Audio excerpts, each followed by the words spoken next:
उत्तराखंड में पर्यटन व्यवसाय अर्थव्यवस्था की रीढ़ है। इसमें टूर एंड ट्रैवल एजेंसियों और ऑपरेटरों की बड़ी भूमिका है।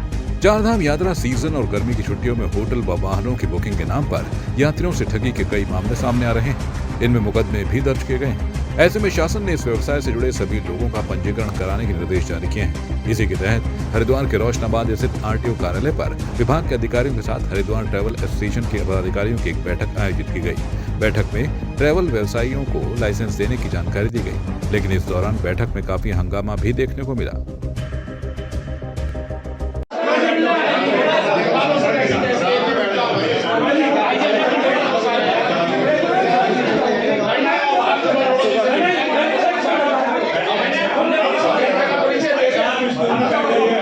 हरिद्वार में हम लोगों ने जो पूर्व में हमें शिकायतें मिलती रहती थी कि कई जो अनरजिस्टर्ड ट्रैवल एजेंट हैं, टूर ऑपरेटर हैं, कई बार लोगों से उनकी होती है कि धोखाधड़ी के ही मामले मतलब लोग शिकायत भी करते हैं। तो इसी को रेफरेंस में रख करके हम लोगों ने आज एक बैठक की थी।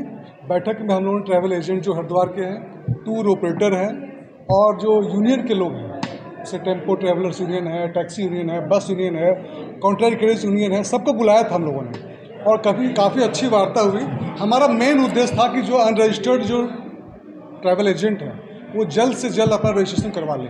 रजिस्ट्रेशन होने से क्या होता है, कोई भी आदमी नियम कानून से बन जाता है, उसकी जिम्मेवारियाँ होती हैं और उसमें क्या होता है धोखाधड़ी ऐसे वाले मामले बहुत कम हो जाते हैं। तो आज जो बैठक हुई है उसमें लोगों का काफ़ी अच्छा रिस्पॉन्स रहा है और लोगों ने बोला है कि हाँ सर हम तैयार हैं। कुछ इसमें उन्होंने अपनी अपनी समस्याएँ बताई हैं, लेकिन उन्होंने रजिस्ट्रेशन के लिए सहमति प्रदान की है और बहुत जल्दी ये रजिस्ट्रेशन की प्रक्रिया शुरू हो जाएगी। जो ट्रैवल व्यवसायी हैं, जो एजेंट्स हैं या एजेंसीज हैं, उसके लिए उत्तराखंड सरकार ने पूर्व में भी रूल थे, लेकिन अभी रूल को 2023 में अपडेट करके या उनमें संशोधन करके पब्लिश किया है।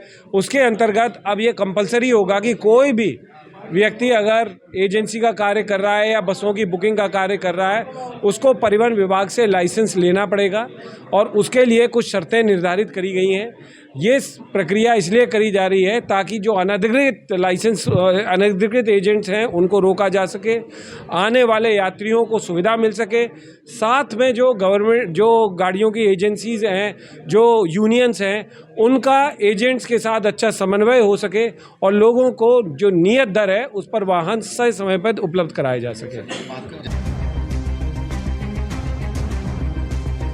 हरिद्वार ट्रैवल एसोसिएशन के महामंत्री सुमित श्रीकुंज ने जानकारी देते हुए बताया है कि आरटीओ विभाग द्वारा ट्रैवल एजेंसियों को आरटीओ विभाग से ट्रैवल एजेंसी चलाने के लिए लाइसेंस लेने के लिए कहा जा रहा है। इसके अलावा कई ऐसे नियम लागू कर दिए गए हैं जिनका पूरा कर पाना बड़ा मुश्किल है।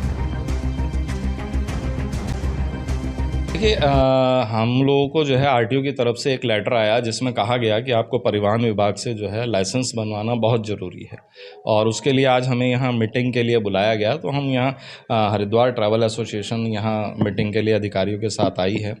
तो इसमें हम लोगों को आज एकदम से ये फरमान दे दिया गया कि आपको लाइसेंस बनवाना पड़ेगा। हमारा कहना अधिकारियों से ये है कि हमने बाकायदा, क्योंकि हम पर्यटन व्यवसायी हैं, हम पर्यटकों को सर्विस दे रहे हैं, हम ट्रैवल एजेंसी चला रहे हैं, तो हम परिवहन के अंतर्गत आते नहीं हैं क्योंकि हम पर्यटन व्यवसायी हैं। हमारा पर्यटन व्यवसाय पर्यटन कार्यालय से, बाकायदा पर्यटन विभाग से, पर्यटन मंत्रालय से हमारा रजिस्ट्रेशन हुआ है।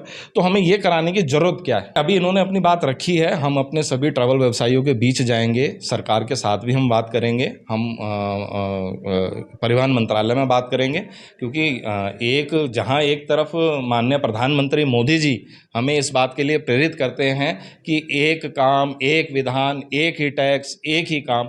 यहाँ एक काम के लिए आप दो टैक्स ले रहे हैं, बल्कि तीन मैं कहूँगा। आप पहले पर्यटन में व्यवसाय बनाएंगे, लाइसेंस बनवाएंगे, उसके बाद आप परिवहन में लाइसेंस बनवाएंगे, परिवहन विभाग में हम गाड़ियाँ भी रजिस्टर्ड कराएंगे, उसके ऊपर भी हम टैक्स दे रहे हैं, उसके रजिस्ट्रेशन का भी खर्चा दे रहे हैं, एक ऑफिस का रजिस्ट्रेशन का खर्चा अलग से यहाँ देंगे। तो ये तो अन्याय है, मेरा मानना है। अच्छा, उसके बाद सरकार ने शर्तें इतनी रख दी हैं उसके अंदर, क्या ये संभव है किसी का 10 बाई 10 का टॉयलेट है, उसके अंदर 10 बाई 10 का ऑफिस है, क्या उसके अंदर एक मैंडेटरी कर दिया है, आपको वो जरूरी होगा उसके अंदर कि उसके अंदर एक टॉयलेट आपको रखना पड़ेगा ट्रैवल एजेंसी में?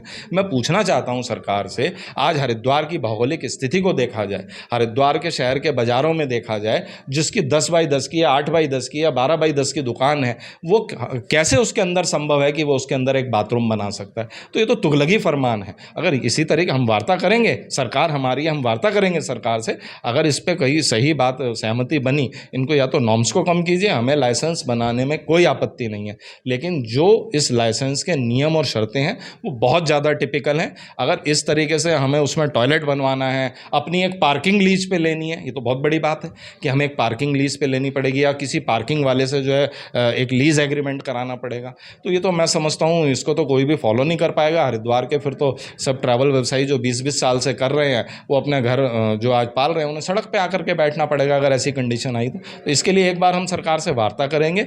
अगर उसके बाद भी हमारी बात को नहीं सुना गया या इन नियमों में कोई सरलता नहीं लाई गई तो हमें मजबूरन सड़क पे आने को तैयार हो।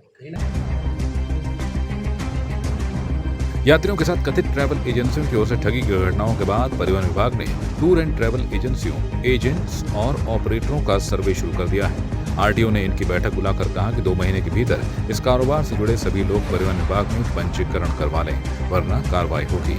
हरिद्वार में हुई इस बैठक में कुछ बिंदुओं पर सहमति बन गई है, जबकि कुछ पर सहमति बनाने के प्रयास किए जा रहे हैं।